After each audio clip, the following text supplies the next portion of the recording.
bokota ingeta la famille awa makambo ya somo ekoti kande tolobaka bandeko nanga Kongo na biso tolukaka matière te yango moko eyaka penza koluka biso Kongo na biso ezalaka nde somo, je m'excuse, somo nde likambo na Kongo na biso place ya ba matière elali, Kongo na biso place ya ba matière penza evandi bandeko nanga na niveau moko bokoki kondima te. Kolala na kolamuka na matière ya sika bandeko nanga kotambola na matière ya sika.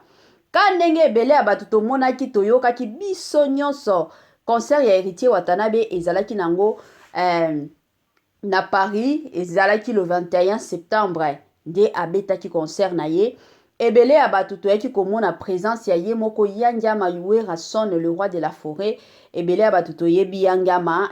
bato penza batombola musique na mboka na biso ya Congo. Soki eza na bato o batombola penza musique wana déjà tomonaka Yangiama azalaka parmi bato tomonaka papa na biso Redi Amisi tomonaka papa Jibem Piana ba Kofi Olomide do baza mwa ebele mais Yangiama penza aza parmi bato o batika histoire ya musique na Congo na biso. Alors présence na ye na concert ya Héritier Watanabe bandeko nanga eye na makambo pas possible eye na makambo ya mukete me makambo munene makambo penza otolobaka penza makambo somo la famille ezamba bilo mosusu kane na lobaka ezalaka toujours malamu toye tolobi parce que soki tolobi te muto akoya kolobango azate pe akozala te yango ezalaka toujours malamu en tant que batu soki omoni mwa eloko moko boye il faut que batu ba yeba ezalaka toujours malamu oye olobi oye obeteli yango sete ekozala toujours bien mingi makasi. Toyaki komona Yangiama ayaki kopesa Héritier Watanabe cadeau cadeau wana elukeli Héritier Watanabe makambo bandeko na ngai makambo kutu ya mikete ya minene makambo kutu ya mikete la famille ya minene cadeau wana apesaki Héritier Watanabe tomonaki biso nyonso zaki mwinda na ebandeli tango apesaki Héritier Watanabe cadeau wana Héritier Watanabe azalaki penza sur te ya kozwa cadeau wana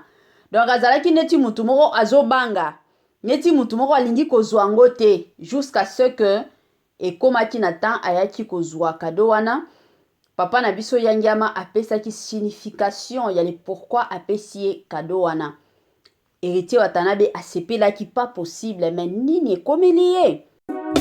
Mama Mae 2024 Gavker to Yelibino solution. Pour n'a pas problème ya trompe, fibrome, myome, kyste, règle abondante. Gavker to Zalina solution. Yo oyo kota ménopause atana 65 ans na Gavker oko simba mwana. Ebongo oyo etali fertilité masculine. Ma papa to bossani binoté, faiblesse sexuelle, éjaculation précoce, insuffisance des spermes, topé agrandissement de pénis. Bossa ya mwasi et kimayo Kimobali etelemaka bien te awa yoka yango etelemi ebongo oyo etali loposo vergeture babengi nduta bouton tache acné Gavker ba produit ya solo teint uniforme na 5 jours ya pamba oteli talendenge bimi kitoko na feti tozali na gamme complet ya kopakola ya injection ya comprimé na ya suppositoire ozali na problème ya hémorroïde interne topé externe papa mama kaka na 2 jours ya pamba omoni changement total. Pour la maladie ya tension, diabète, AVC, topé, obésité, lobiko ezali perte de poids sans okota salle de sport. Kisi ya injection pe comprimé na Gavker bikalibela olingi okima suki pe mandefu ya pembe benga biso na lombango po awa tozali na solution moko durable ba produit na biso nyonso ezali 100% naturel pe esalemi na ba plante na ba industrie ya Angleterre pe Allemagne. Benga biso na numéro oyo plus 44 74 05 65 35 48. Gavker solution ya santé na yo.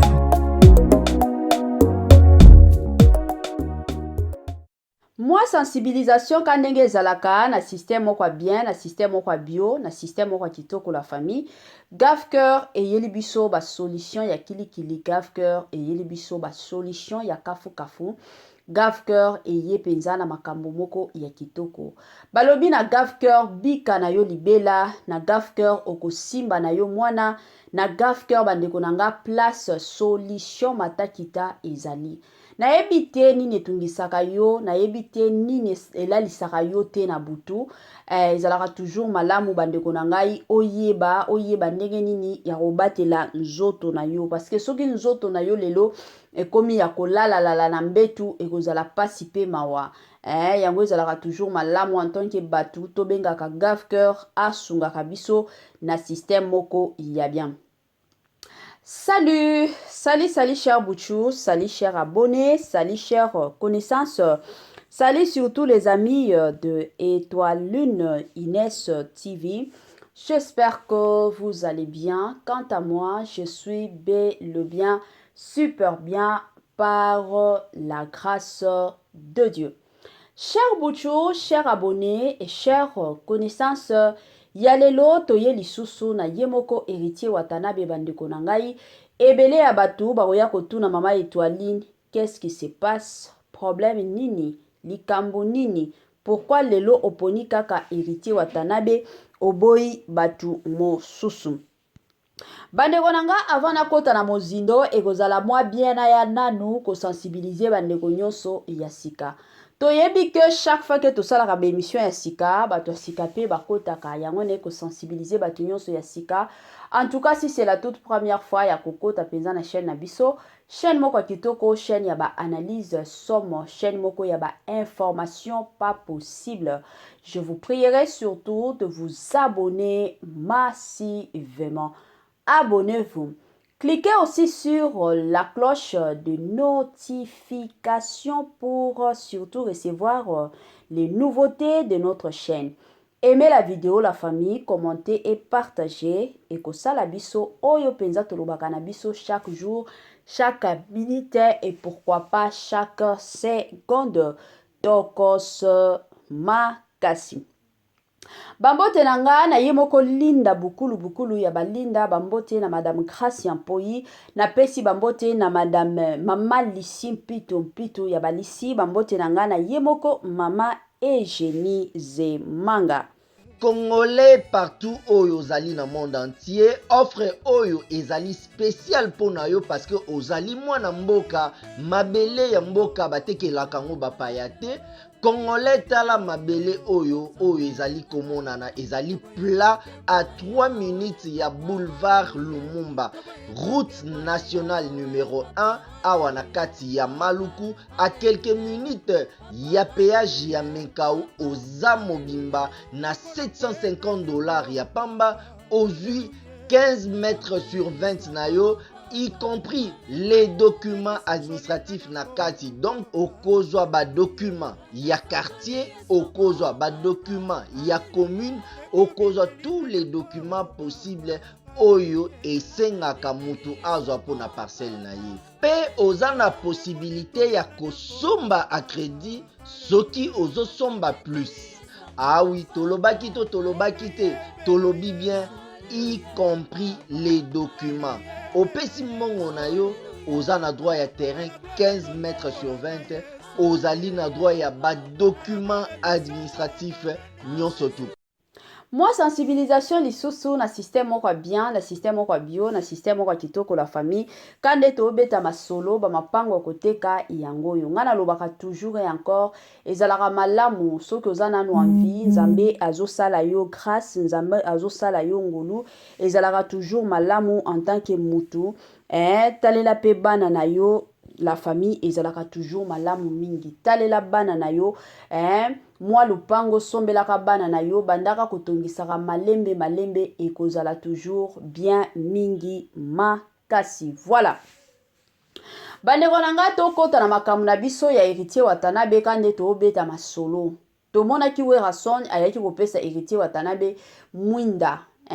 apesaki mwinda pona ya Werason alobi mwinda wana eza que musique ya Héritier Watanabe ekozala élevée, surtout dans le monde entier, pas seulement le Congo, mais partout dans le monde. Donc, yepe arosala succès ya makasi ka ndenge papa na ye asalaki. Toye komona pe après concert na bango, toye komona photo ya ye moko Werason na Héritier Watanabe bavandaki selon Werason aoloba que non, même si le monde était à refaire, en tout cas nalingaki na pona yo toujours mettre na yo na bando conduire yo to ko diriger yo. Je m'excuse. Wana ezalaki penza maloba ya ye moko ka ndenge ezalaka papa na biso yangiama na système moko ya kitoko penza mingi makasi. Voilà la famille tobeta masolo concernant Mwinda, makambo Mwinda oyo papa na biso Werason apesaki Héritier Watanabe. La famille ezaka pasi pe mawa biso ba congolais mosusu tolekisaka, tolekisaka penza ya makasi. Biso ba congolais soki Werason apesaki ndeko na biso to Werason apesaki Héritier Watanabe eloko moko molili tolingaki toloba tala biloko Werason apesi Héritier Watanabe ole to sepela muto apesi Mwinda éclairage apesi moninga keno na nzela nyonso kotambola obano mona nini ezoleka me biso toye tokomi koloba keno wana eza kindoki. Werason aosepela te na ndenge Héritier Watanabe azomataka, aosepela te na ndenge nini la famille. Tant ya Werason esi eleka, tant oyo eza tant ya Héritier Watanabe, et je suis sûre et certaine que na côté ya Werason a comprena déjà que tant nanga esi eleka, chiko komi tant oyo il faut na soutenir ba jeune ya lelo, il faut na soutenir batu oyo ba komi komatisa musique na mboka na biso. Asi a comprena na ye. Mais biso batu kandenge Werason apesaki Héritier Watanabe Mwinda wana ekomi mabe. Soki pe Werason ango apesaki Héritier Watanabe eloko malonga te kaka biso tolingaki toya awa kosabola Werason. Bandeko nanga mosusu toyebaka pe ko apprécier baninga. Tomonaki awa concert ya Feregola abengisaki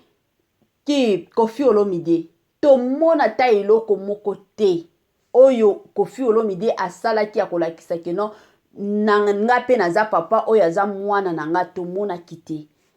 Mais acte ya Werason ekendaki kolakisa na salle wana keno aza papa ya Héritier Watanabe. Mais biso ka ndenge toyaka soki tomoni makambo mabe tokoloba, soki tomoni makambo malamu tokolinga kaka tobebisa kaka ekende nango ka mabe. Congolais totika kimutema mabe. De l'autre côté batu pe baoloba Werason aza na mutema mabe, comment ça fait-il que ye na concert ya Feregola akendaka te mais akendaka ka ya Héritier Watanabe. La famille, soyons clairs et aussi bablo mosusu photo lobaka vérité. Toza batu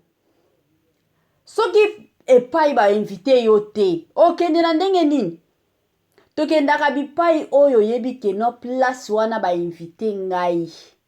nde tolamukaka na tongo olobi keno il faut na kende parce que nazwaki invitation mais place ba invité yo te oko se forcer na ndenge nini okoki ko se forcer te makambo ya Feregola na papa na biso Werason. Lelo oyo soki Feregola amati makasi na musique mutu oya banda na ye c'était Werason. Na yebi ke toza batu la famille mwa biloko amabe ezangaka te. Na ndenge tokolaka na ndenge totambolaka c'est tout à fait normal. Soki babebanaki na suka akendai ko se retrouver na groupe ya Koffi Olomide pa ya Koffi Olomide pe aomela te ayaki pe kolongwa abandi pe ya ye moko mais mutu openza a forma ye ezalaka Werason. Soki lelo oyo Feregola il fallait que non azala reconnaissant envers mutu oya sunga ye penza na makambo ya musique eza normalement Werason eza Koffi Olomide te. Mais tango ye na concert na ye abengisaki Koffi Olomide ye Feregola abengisa Koffi Olomide. Siko il fallait Werason abenga fe regola yebisa ye ke no moto asunga yo na miziki ezalaki nga pourquoi ozobengisa Koffi Olomide te ezalaki na motema na ye moko aponi alobi ke no nabengisa Koffi Olomide sikoyo problème ya Werason eza wapi ka ndenge tomonaki présence ya Werason na concert Héritier Watanabe la famille Héritier Watanabe abengisa ye yango tomonaki présence ya Werason yango Werason asalaki descente na ye kuna je m'excuse soki pe Werason abengisa ye Héritier Watanabe plutôt abengisaki ye Werason te Werason alingaki akende te alingaki na ya vanda alobi ke no babengisanga te na okendo sala nini tokendaka bisika oyo yebi ke bainvite ngai babengi ngai soki omoni bisika moko boye babengi yo te bakendaka te fo komipesaka valeur nga nalobaka toujours fo komipesaka valeur eza na bato mosusu bateka bavaleur na bango pourquoi parce que alingi apparaître place nyonso na place oyo bainvite yo te na place oyo balingaka yo te ozomikotisa kaka nakota kaka basentir kaka te vie ebongaka bongo te pe vie ezalaka bongo te bisika oyo babengisi yo te kokende te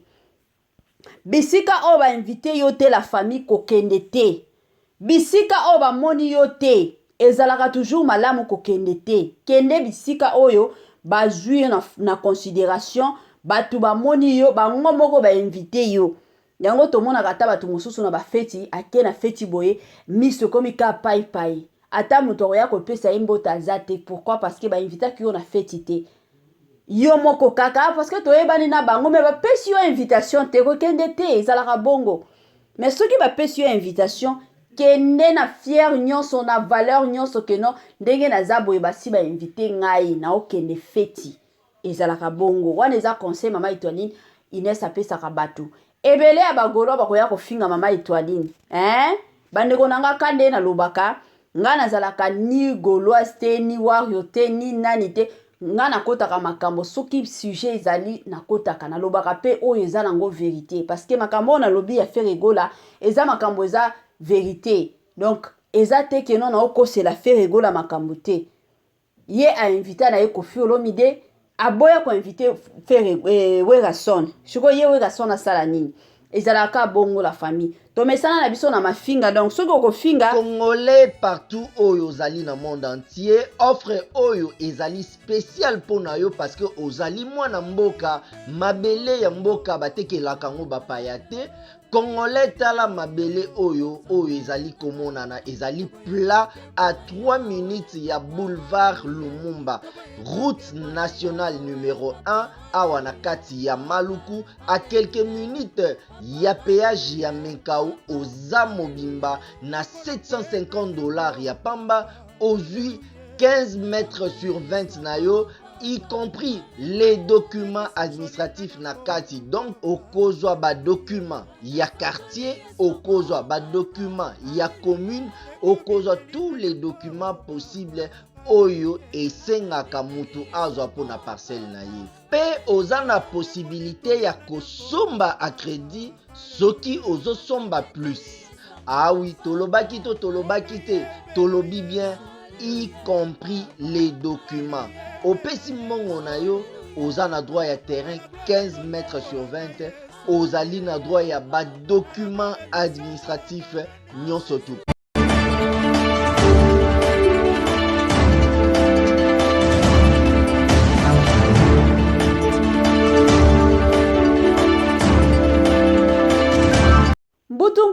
mbutu kande tolobaka biloko ya kitoko la famille eumelaka nango te biloko penza ya kitoko eumelaka nango te na système moko ya kitoko na système moko ya bien la famille kande nalobaka toujours et encore tokomi na biso na suka en tout cas soki otiela biso j'aime tie na kosenga na yo tiela biso j'aime na ndenge moko ya bien na système moko ya bio na système moko ya kitoko soki pe ka ndenge ezalaka bandeko na ngai otiela biso commentaire te to osalela biso partage te Etoiline Étoiline Ines TV asengi na yo salela biso partage biso tolela ba partage na bino tolingaka pe ba partage na bino la famille na ndenge moko ya kitoko oyo penza suka na biso suka penza émission na biso en tout cas la famille soki mama Étoiline Ines TV abetisa yo libaku na émission ya lelo na osenga ka bolimbisa mama Étoiline bino moko boyebi na système kaka ya bien bozala bakanda te kanda ezalaka bien te pona bana nzambe kanda ezalaka bien te pona basala nzambe alors ezalaka toujours malamu koyeba koeviter